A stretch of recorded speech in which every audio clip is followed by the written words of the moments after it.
everybody, it's Miss Gillihan back again to read some more chapters from our story, Escape from Mr. Lemoncello's Library. Today I'm going to be reading chapters 44 through 47. Here we go. Zipping across the slick marble floor, Kyle and his team, trailed by Haley, practically slid into Community Meeting Room B, where Andrew Peckelman stood with a notepad jotting down everything that was written on the whiteboard walls. "Hey!" shouted a Kimmy. "That's cheating!" Andrew spun around. His eyes were the size of tennis balls behind his goggle glasses.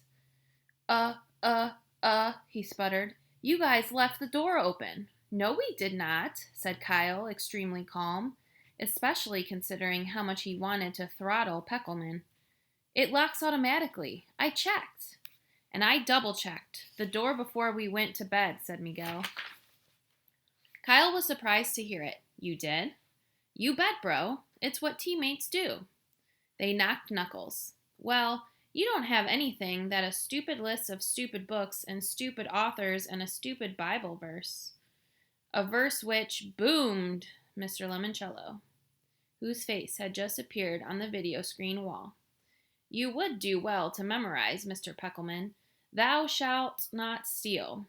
Mr. Lemoncello was dressed in a curled white wig and a long black robe. He looked like a judge in England. He slammed down a rubber gavel on his desk. It made a noise like a whoopee cushion. "Will everyone kindly join me in the rotunda reading room at once?" Everybody shuffled out of the meeting room and into the rotunda. They were shocked to see that Mr. Lemoncello himself was seated behind the librarian's desk at the center of the circular room. This was no hologram. This was the real deal. Charles, all smiles, made a grand entrance, slowly descending one of the spiral staircases. "Good morning, everybody," he called out cheerfully. "What's all the excitement? Did I miss something?" "Just your man Andrew trying to cheat," said Miguel. "What?" "Oh, good morning, Mr. Lemoncello. I didn't expect to find you here, inside the library. Isn't today your birthday, sir?" "Yes, Charles, and there's no place I'd rather be than on my big day than inside a library, surrounded by books. Unless, of course, I could be on a bridge to Terabithia." "Well, sir, I must say you're certainly looking fit and trim. Have you been working out?"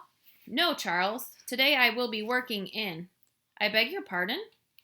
"Today I will be working here, inside the library, supervising the final hours of this competition." "Oh, I don't think it will take hours, sir," said Charles. "Not to brag, but I suspect some of us will be going home very soon." "You are correct. For instance, Mr. Peckelman, he will be leaving right now." "What?" whined Peckelman. "Why?" "Because you cheated. You tried to steal the other team's hard-earned information." Peckelman's eyes darted back and forth. "It wasn't my fault. It was Charles's idea." He whipped up his arm and waggled his finger. "Charles told me to do it. He made me do it." "Mr. Peckelman, please approach the bench," which, in this instance, is actually a desk. "Let me see the library card you used to gain access to Community Meeting Room B." Somewhat reluctantly, Andrew handed it over. "Is your name Sierra Russell?" "No, sir," Andrew said to his shoes. "He stole my card?" said Sierra. She opened her latest book and pulled out the library card bookmark. "Whose card do you have, Sierra?" asked Charles. "Andrew Peckelman's?" "Aha," said Charles. "He pulled the old switcheroo, eh?" "Because you told me to," said Peckelman. "Really?" Charles said, snickering. "How dare you make such a scandalous accusation? Do you have any proof?" "I don't need any stupid proof. You bullied me into stealing Sierra's card." Mr. Lemoncello banged his gavel again. "And thus ends the story of Andrew and the terrible, horrible, no good, very bad day. Mrs. Bunny?" A hologram of the old lady Bunny from Goodnight Moon hopped on top of the librarian's desk. "Good night, Andrew," said the bunny. "Your time with us is all through." Clarence and Clement, the security guards, appeared and escorted Peckelman out of the building. "Sir," said Sierra, "would you like Andrew's library card for the discard pile?"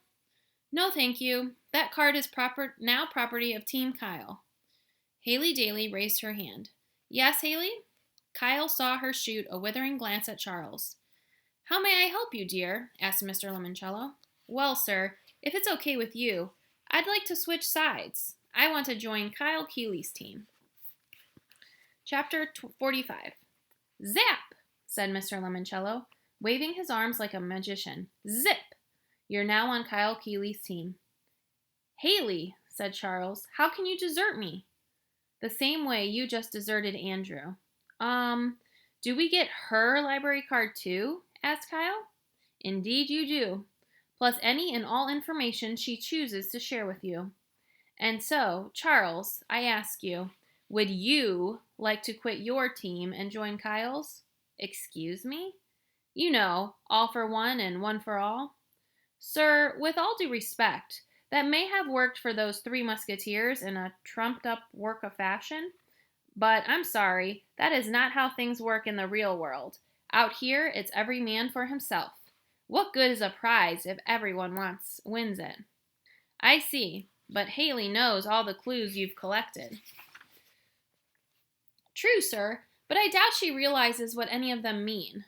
Kyle could see Mr. Lemoncello's nose twitch when Charles said that, and it wasn't a happy bunny kind of twitch either. It was a joke, sir. Charles must have seen the nose twitch, too. Oh, I see. Like the one about the boy named Charles? Hilarious. Remind me to tell it to you sometime. Anyway, be that as it may, I insist that you be given a few extra clues to compensate for the fact that all your teammates are either being kicked out of the game or abandoning your ship. Mr. Lemoncello reached under the desk and pulled out a white envelope. This, Charles, is for your eyes only. Charles stepped forward and took the envelope. Thank you, sir. That is very generous. I know. You may also ask me one question, but please don't waste your question asking me where is the alternate exit, because I do not know. You don't know? Kyle said it before Charles could. Haven't a clue. This entire game was designed by my head librarian, Dr. Yanina Zinchenko, as my birthday present. But, said Akimi, you could just ask Dr. Zinchenko how to get out, right? Akimi Hughes, are you one of those people who read the last chapter of a book first to see how it ends? No, but good. It's much more fun when the ending is a surprise. Dr. Zinchenko is the only one who knows how and where to exit this building without setting off all sorts of fire alarms. Any clues I personally delivered during the course of this game were completely scripted for me by Dr. Z. Okay, said Charles. Here's my question. Mr. Lemoncello raised a hand. Before you ask it, be advised, your opponents will also hear my answer. Fine. Why is the book on the bedside table in your private suite from the mixed-up files of Mrs. Basil E. Frankweiler by E. L. Kongsberg? Because when I was your age, Mrs. Tobin, my local librarian, gave it to me. Miguel raised his hand. Yes, Miguel. Can we have one bonus question, too? He asked politely. No, said Mr. Lemoncello. However, I will give you one bonus answer, which Charles, of course, will also hear. Your bonus answer is Lodgepole, Loblolly, and Rocky Mountain White. What are 3 different kinds of pine trees? Said Charles, just to show off, and to let Kyle's team know their bonus answer didn't give them any kind of advantage. I am told that is correct, said Mr. Lemoncello, touching his ear.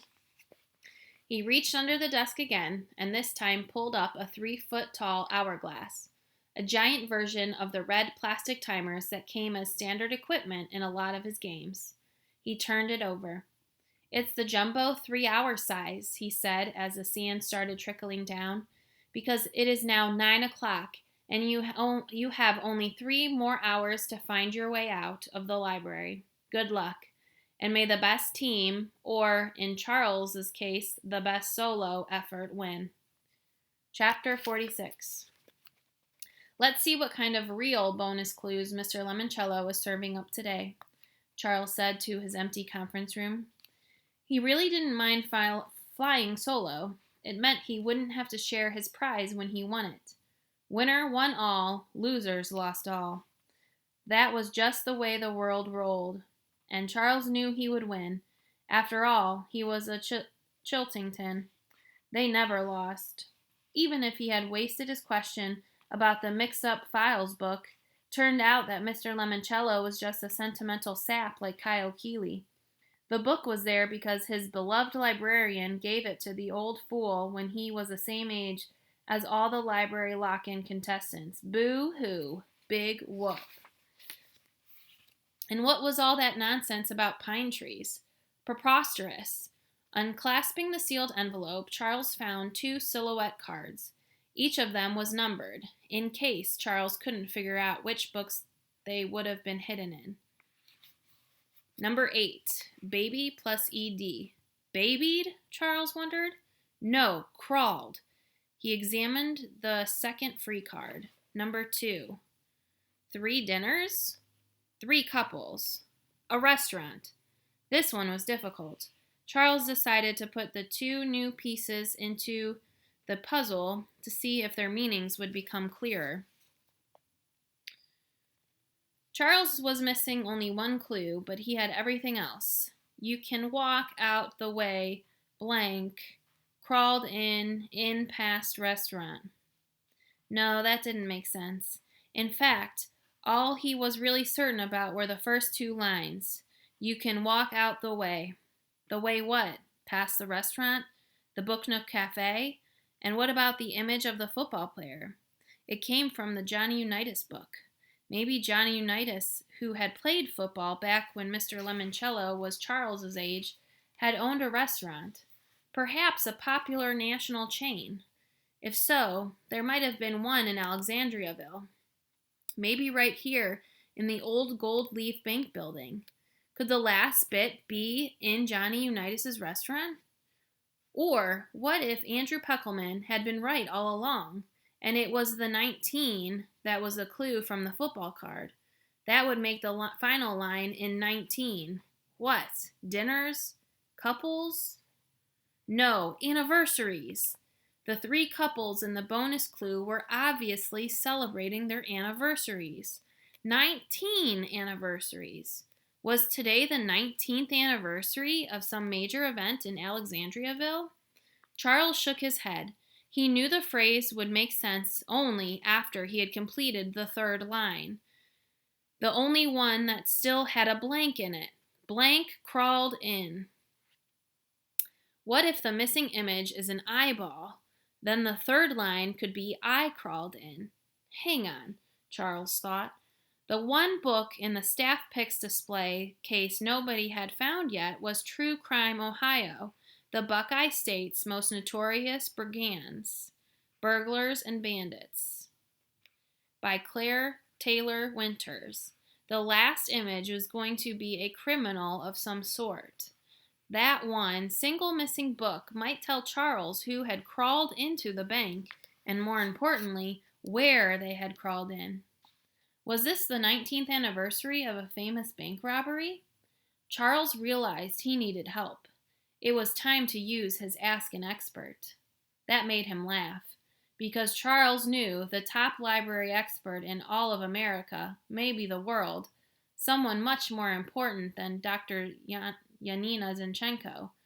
Kyle Keeley and the rest of that bunch didn't stand a chance.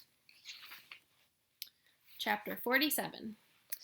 Eager to find out all he could in the final minutes before the Dewey Decimal doors reopened on the 2nd floor, Kyle listened as Haley Daly detailed everything she had learned on Team Charles. Meanwhile, Akimi and Andrews added Andrews and Haley's library cards to the list on the whiteboards in Community Meeting Room B. We were piecing together a picture puzzle, said Haley. It was like a memory match game or that old TV show Concentration. We played one of those too, said Miguel. A rebus, right? So far, I'm pretty sure it says something like, you walk out the way bandits crawled in. Thou shalt not steal, said Kyle, tapping the Bible verse they had found in the 200s room. That points to bandits too. And the blackbird, said Sierra. It wailed like a police siren. Chasing bandits. Hang on, said Miguel. What about Willy Wonka? Were there criminals in the chocolate factory? No, said Sierra. And what about all this? Said Akemi, pointing at the list of library cards. I added the new cards, but it still doesn't make much sense. Books/authors on the backs of library cards. Number 1, Miguel Fernandez. Incident at Hawks Hill by Alan W. Eckert. No, David by David Shannon. Number 2, Akemi Hughes. One Fish, Two Fish, Red Fish, Blue Fish by Dr. Seuss. 9 Stories by J.D. Salinger. Number 3, Andrew Peckelman.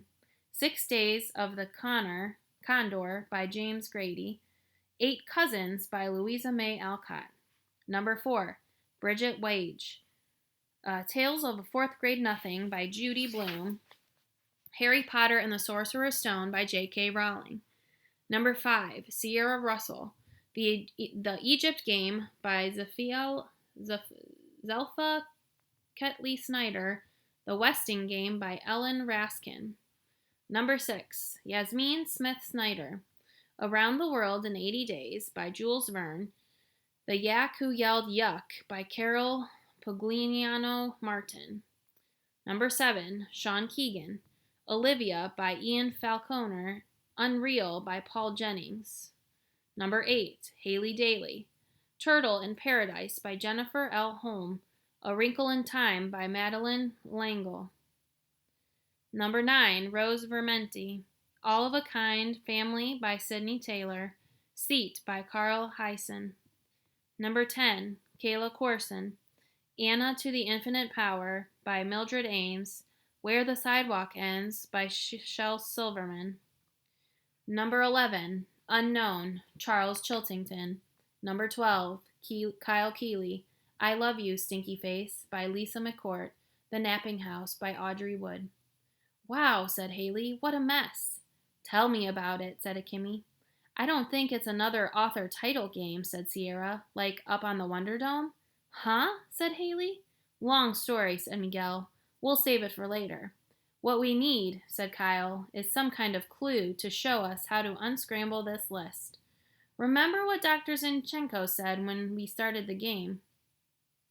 Your library cards are the keys to everything you will need. This clue is the big one, guys. We need to crack it. That's when Mr. Lemoncello popped his head in the door. Hello. Hope I'm not interrupting. We have 20 minutes till the doors open upstairs. Anybody up for an extreme challenge?